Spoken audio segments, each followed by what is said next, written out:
Hello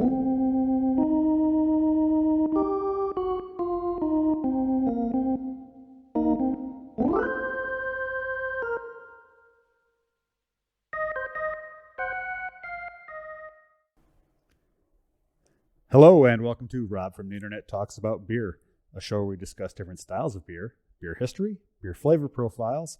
We give shout outs to breweries we think make exceptional beer, and we talk about whatever else happens to come to mind during the course of the conversation. I'm Rob from the Internet. Let's talk about beer. All right, so joining me today is a new internet friend that I recently gained. His name is Gareth Forrest. So if you would, Gareth, please tell me a little bit about yourself, how you got into craft beer, and what you do when you're not drinking or talking about craft beer. Thanks very much, Rob. Really great to be here. So my name, like you said, is Gareth Forrest, and I live in a region called Yorkshire, which is in the north of the UK. I've been really passionate about craft beer and real ale, as we call it in the UK, for I guess the last 10 years. Really got into it during a period in my life where I lived in Brussels, Belgium, for about 5 years, really enjoying the styles of beer you can get there, and that's continued since I've come back. And when I'm not drinking and talking about beer obsessively, I'm a trade union official. I guess you'd call it a labour union official over there. So I get to see the other side of the brewing industry as well, thinking about how workers in the brewing industry work and are treated. So you get to see the seedy underbelly of the brewing world. Exactly. Definitely the belly of the beast. The belly of the beast, exactly. All right, well, today we are going to be talking about Vienna Lager. It's a style that's seen a resurgence since the 1980s. It was actually on the brink of extinction for a while, but the craft brew scene, revived it, and it's become a favorite again. So Vienna Lager was actually invented in the 1830s. So in terms of beer, it's still a relatively newish beer. The guy who created it, his name was Anton Dreher. He came up with the style after visiting some friends in England and Scotland, where he learned about the style of malts that they were doing with the smokeless kilns. Hey, sorry. No calls. That was a rookie error, right? This is serious talk about beer. We can't have interruptions. Everything's on silent now. Right. Oh yeah, I really don't care. It's just but yeah. So Anton Dreher came up with the style after visiting some friends in England and Scotland in the late 1830s. In 1840, he started renting a cellar where he started lagering his beer to see if he could get a better flavor out of it. And it was a local and semi-regional beer for a long time until 1867 at the International Exposition in Paris, where he introduced it to the world, and it became really popular and started getting copied and cloned particularly by U.S. brewers who were of German descent. So they started making it, and it became really popular in the United States. And then somewhere along the line, it kind of died off. And, it saw a resurgence in the 80s with the craft beer scene starting to open up, and home brewers in the United States getting more latitude to brew whatever styles of beers they wanted. So it came back. Interesting point of note, the very first amber-colored Oktoberfest Marzen beer that was brewed by Franziskaner Leisbrau in 1872 was actually a take on Vienna Lager. They just amped up the alcohol. So Marzens are related to the Vienna Lager. So who knew? But I'm going to crack open my beer. So excellent. I will go and get mine out the fridge. Sounds good.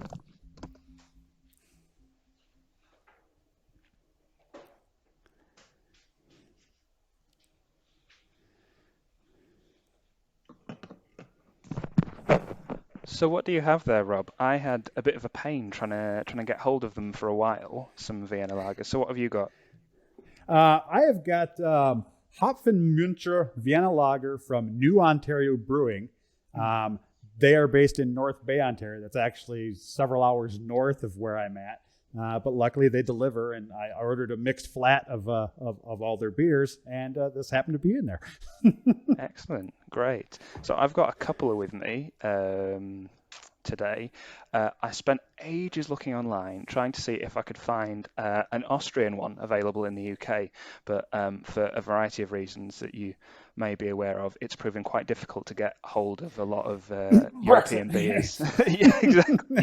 Yeah, exactly. Yeah, we have a really, really great little shop here where I live in Wakefield, which is just south of Leeds, called Beer House, and the guy who runs that place normally used to go over in his van himself, do a little tour around, Brussels and Germany and elsewhere, pick up the beers that he wanted and bring it back to sell, like the unusual beers that you can't get easily from a distributor. And he's just had a nightmare trying to do it now. So, and the consequences, yeah, exactly. So the consequences, these styles that aren't as popular are quite difficult to get hold of.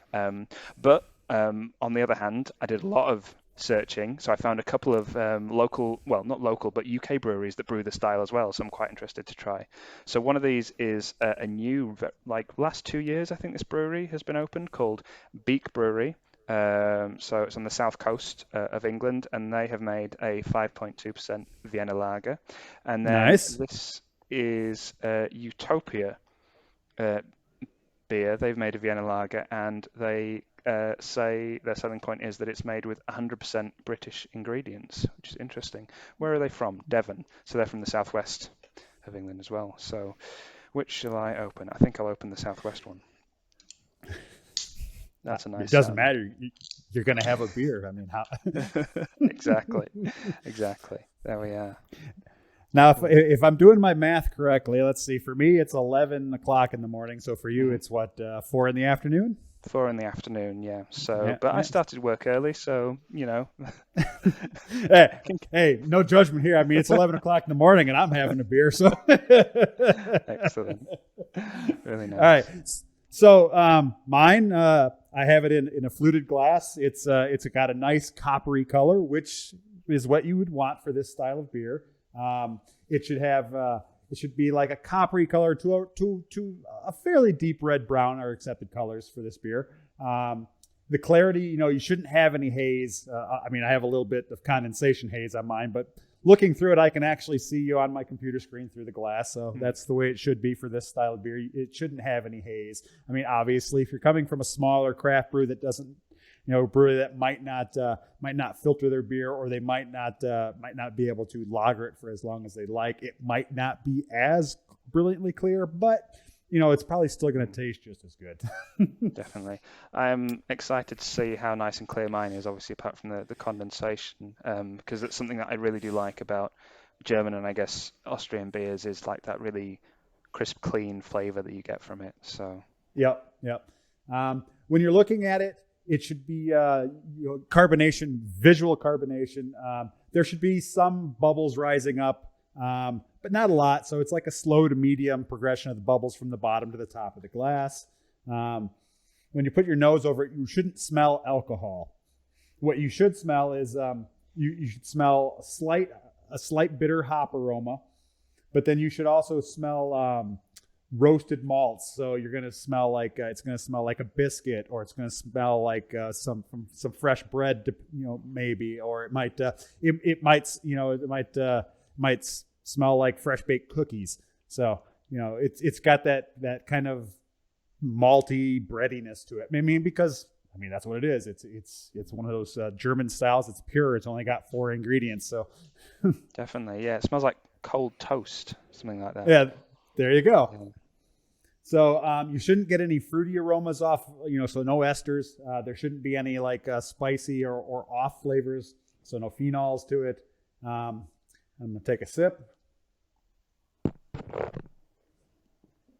Yes, adjust your microphone so as not to smash your glass into it. So when you put it in your mouth, it should have a soft body to it, kind of rounded feeling to it. It shouldn't be sharp. It shouldn't be dry. It's kind of a medium-based body, so it's got more heft to it than water, but it's not super heavy like an imperial stout or something like that. So it's a good medium base. And the carbonation when you drink it should be a medium level of carbonation. It shouldn't be super carbonated in your mouth. You should still should feel a little bit of the carbonation in your mouth, not a whole lot. Definitely, yeah. It's got like a satisfying like fizz, but not the sort of up your nose where you get with some really right, yeah. right. Like some styles like Berliner Weiss and Gozes can be higher carbonation. So yeah, you get that. It's kind of like in the States we had candy called Pop Rocks. You put it in your mouth and it exploded in your mouth. You get beers that are like that coming from the carbonation. This is not one of those beers. Yeah, nice, easy drinking. Yeah, well, and that's the thing. So accepted alcohol level in this is between 4.5 and 5.5 typically. So anywhere in there, it's going to be a standard fare beer in terms of alcohol. So you're going to be able to have a few of them and not be wrecked. Unlike day before yesterday when I did 2 shows back to back where I was doing a Belgian double and a Belgian triple. So I was drinking a 7 and a 9% beer, one right after the other. So that's poor administrative planning on your part, I think. Is it? Is it really? Oh, is it? Good point. Yeah. So yeah, the finish length on this when you drink it. It should linger just a little bit in the back of your mouth when you're done. But by the time you go to grab the glass, you shouldn't have any flavor left in your mouth. Definitely. So yeah, I was really interested to try this style because I'd never tried it before. So I ended up doing some reading about it beforehand. And like you said, related to Oktoberfest beers a bit, but having apparently less of a sweet flavor, more of a clean malt flavor with these. So it's a nice surprise. Yeah, I mean, they're nice beers. It's funny. This is the second show in a row where the person I'm talking to, this is the first time they've tried this style of beer. So really? when I was doing the Belgian show, the second episode, one of the guys who was also originally from the UK but now lives in Colorado had never tried Chimay, really? any of the Chimay beers, and he was blown away by the flavor. So definitely, yeah, absolutely.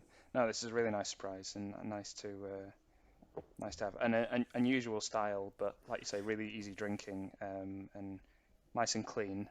You don't feel like you're going to go to bed with a fuzzy head or anything. Right. Well, yeah, and that comes from the fact that it is a lower alcohol beer, so it's not, you're not knocking on the double digit door anywhere near. You're in the 4 to 5% range, so you could have a couple of them with dinner or after dinner or before dinner, however you want to do it, and you're not going to get bombed. You're not going to be screaming at your sister about your aunt and things like that. So. Right. So what do you think of yours? Oh, mine's great. So the thing is, Ontario has a whole lot of German descended or immigrant people here. I actually lived 30 minutes from the town of Kitchener, which until the 90s was actually called New Berlin. Right. So, and it's home to the world's largest Oktoberfest outside of Munich, Germany. Wow. So, one thing they know how to make around here are German style beers, and there's no shortage of them, which is fantastic for me because I love the German style beers because I love the malty beers. That's my wheelhouse. I'm not one of those guys. I'm not after the IPAs for the hoppiness and the bitterness. I love a good malt forward or a beer that has not even necessarily malt forward, but a nice malt backbone on it. So you take a drink, you get your flavors, and all of a sudden it's like in the middle you get that. Oh yeah, there's that malty, bready sweetness that I really enjoy.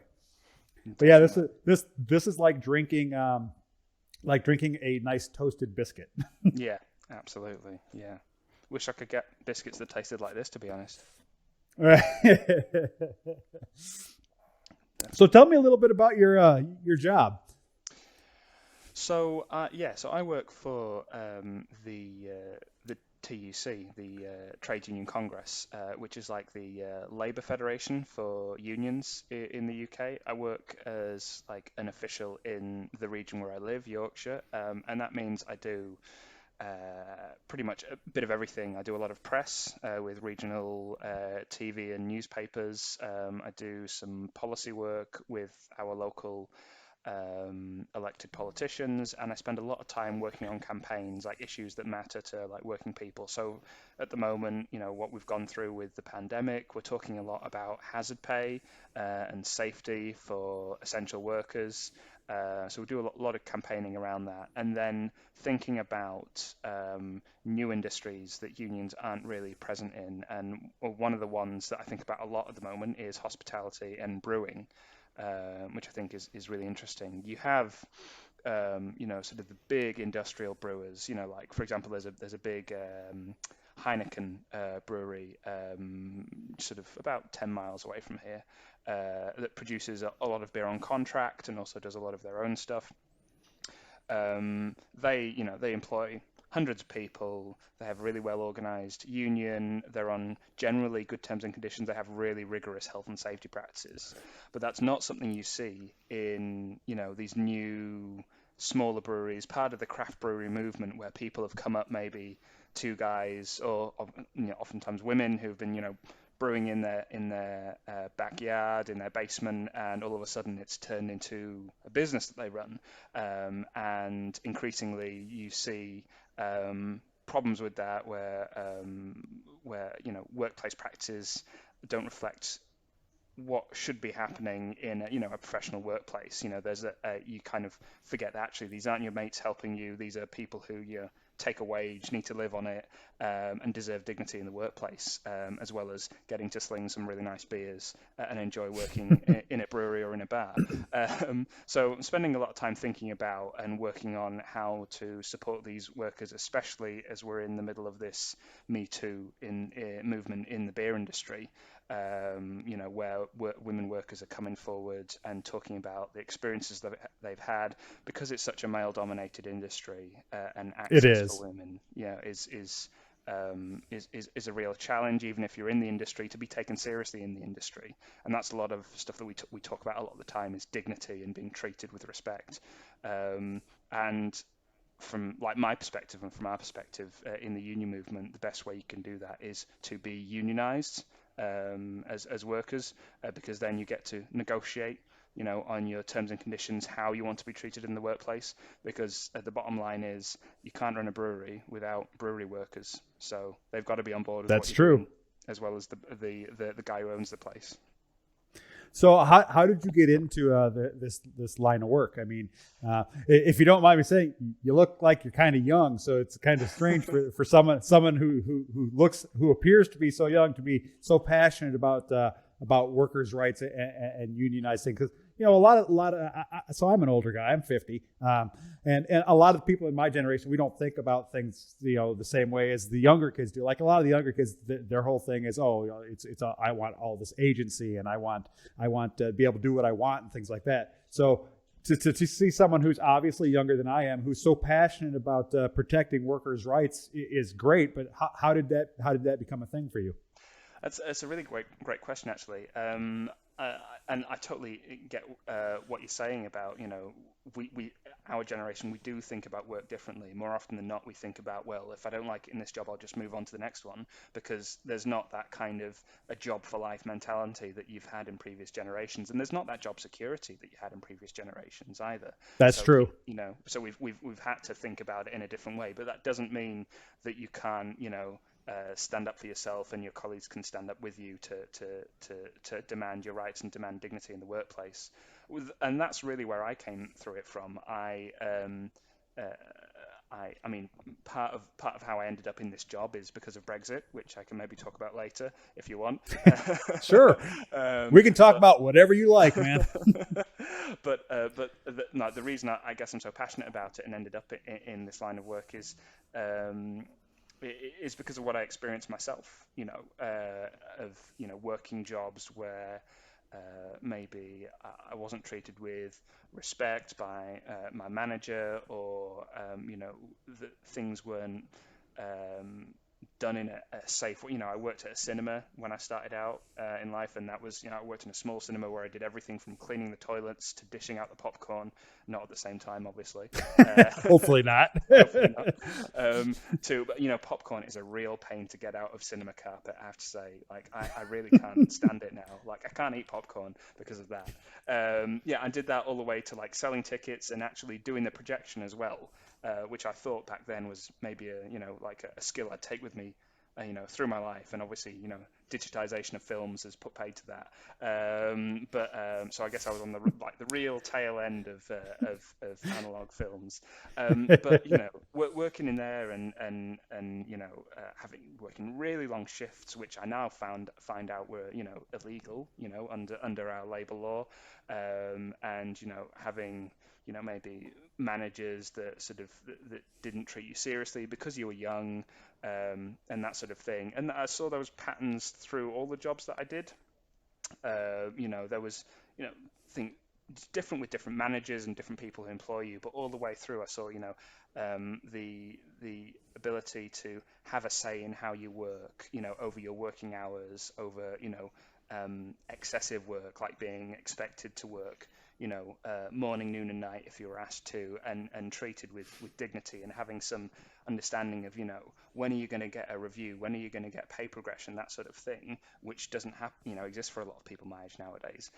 Job after job of that made me really passionate about wanting to do something about it. And what really kicked me off in the union movement was signing up to be a union member and training to be a union representative, or I think like a delegate, as you call them in Canada and the US, and representing people my age who worked in similar workplaces who were going through like really difficult mental health issues at work because of like the lack of work-life balance, or things that had happened to them at home that you just can't leave when you go into work. Your mental health doesn't change when you cross the threshold into the office, does it? And doing that for representations like that for a lot of people really made me passionate about spending like my career doing that. So that's how I ended up in this line of work in the UK. But I did those jobs and did that representation whilst I was living in Belgium. But Brexit meant my job disappeared. So I had to move back to the UK with my wife, who also worked in the same industries that I did. So that's how I've ended up here. Gotcha. So Brexit forced you to go back home, is what? Exactly. Yeah. My job disappeared overnight after Brexit, so I had to come back home to Yorkshire. Well, I mean, but you're still in the same line of work, which is good, because people need representation of some sort. Even if it's not union representation, people need representation of some sort. People who will stand up for them and with them to say, hey, this isn't right, things need to change.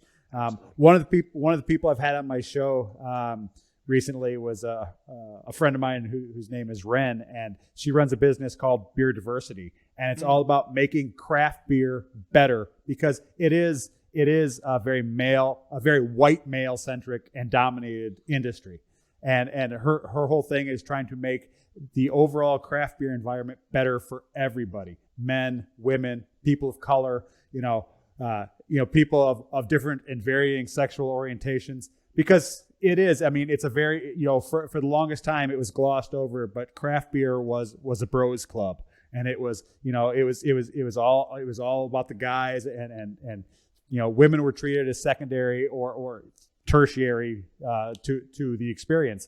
And, that's not right. I come from the age where a lot of the guys think like that still, and it's not right. And you have to learn to accept that, yeah, we've all made mistakes, but it's time to move on, But it's great to see someone like you who stands up for other people's health, welfare, and things like that. And the other, one of the other things that's really amazed me in it's probably been the last 5 years or so is that the stigma around mental health has started to dissipate. So people no longer think, oh, you've got mental health issues. Yeah, it's not, oh, you're crazy. No, if my foot hurts, I go to the doctor and get my foot fixed. If my brain hurts, I need to go see somebody to fix my brain. I mean, that's it's the same thing. It's all part of the body. You're absolutely right, and I think like there's a long way to go, but there has definitely, it's felt like there's been a real change in the last 5 years about how we talk about mental health and recognize it as like a legitimate health and safety issue, like an industrial health and safety issue, like like breaking a leg or getting a burn or something like that is an issue, because that, like, especially in craft brewing, where you have small workplaces, you may be working with secondhand equipment when you get started and you have like a small number of staff. Those issues are really really important, and often not addressed. But along with that, you get the mental health issues that people are facing, either from stuff that's going on in their own life or stuff that they may be facing at work, which is really affecting them. And the recognition that is a legitimate issue to deal with, I think, is really important. And we're seeing a lot more of it, I think, from probably all generations now, who are feeling like they can talk about it more. Yeah, well, the thing is, it was the millennials who actually really broke the surface tension on this, and brought it to a thing to where they're like, no, this is a real thing. And then the people who I'm a Gen Xer, I'm a solid Gen Xer. I was born in 1970, so solid Gen Xer. We started thinking like, well, yeah, they're not wrong. This is something we should start. So, and it's kind of worked its way back to the older people. It started off with the younger people saying, this isn't right. This is not, this is something that we should be looking at. And it's kind of worked its way backwards. So it's gone from the bottom up as opposed to from the top down. So definitely. Right. All right.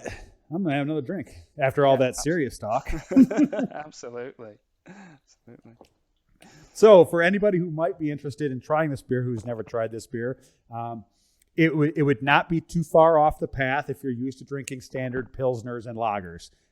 So if you're one of those guys that, at least here in North America, the big beers are Budweiser, Miller, Coors, things like that. I'm not really sure. Heineken would fall into that too. It's a big macro brew.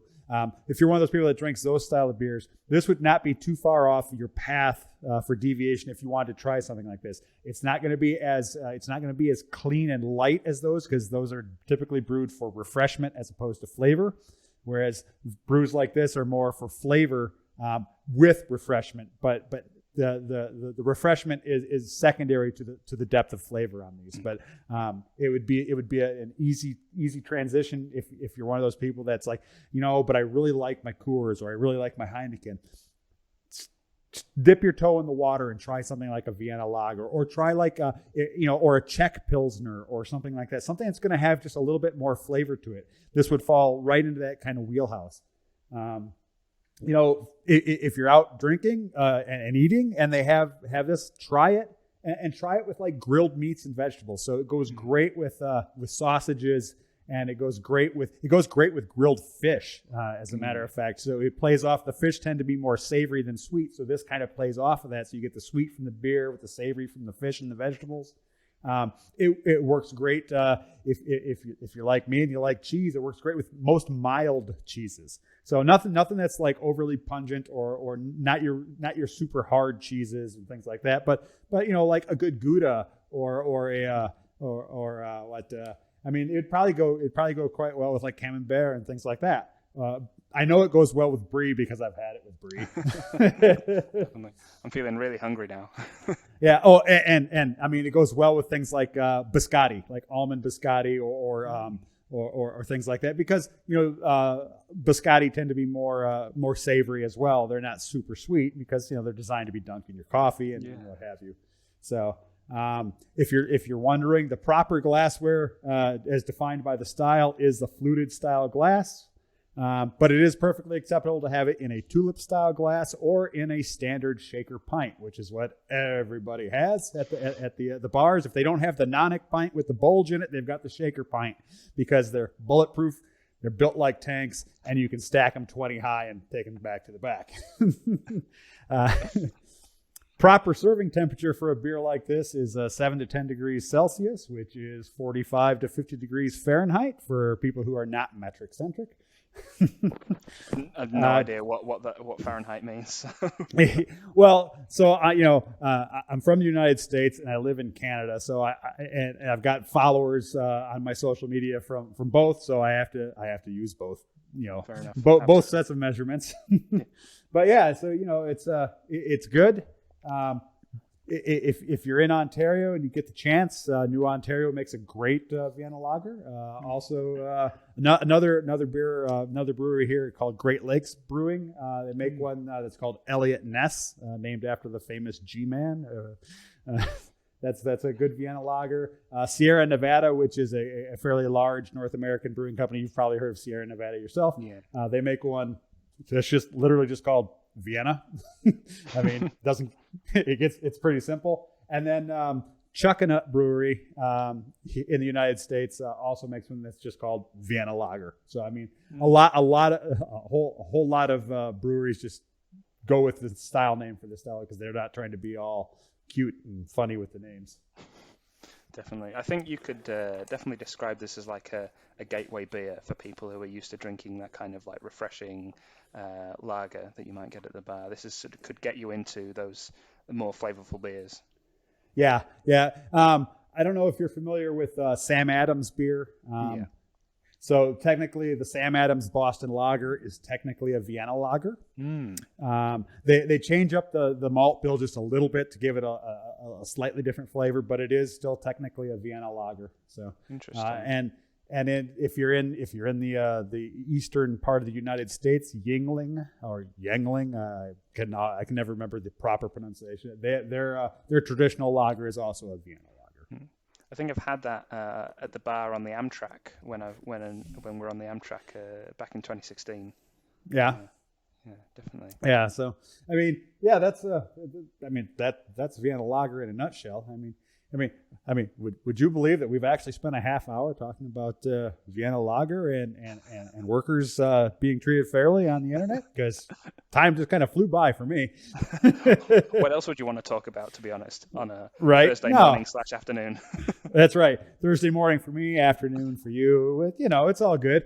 It's always great. It's always great to talk to people who have a different perspective on things. I mean, obviously, mental health is something that's a worldwide thing, but there's always a different perspective on it. And the attitude towards craft beer and the industry in North America is always going to be a little different than it is any place else in the world. And it's great to get a different perspective on that, which is why I was so glad when you decided to be on the show.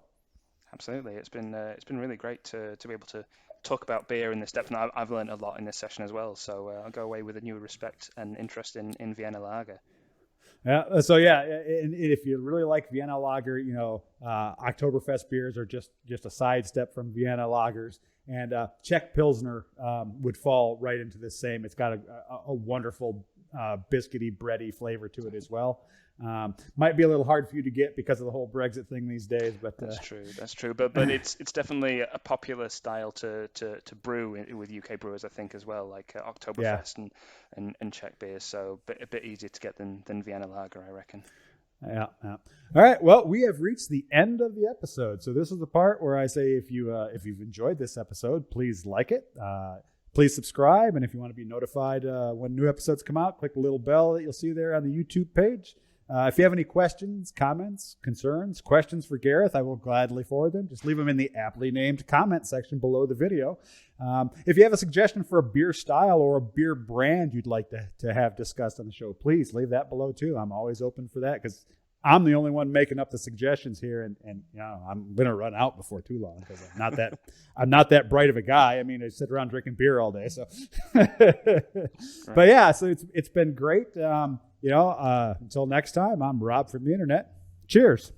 Great.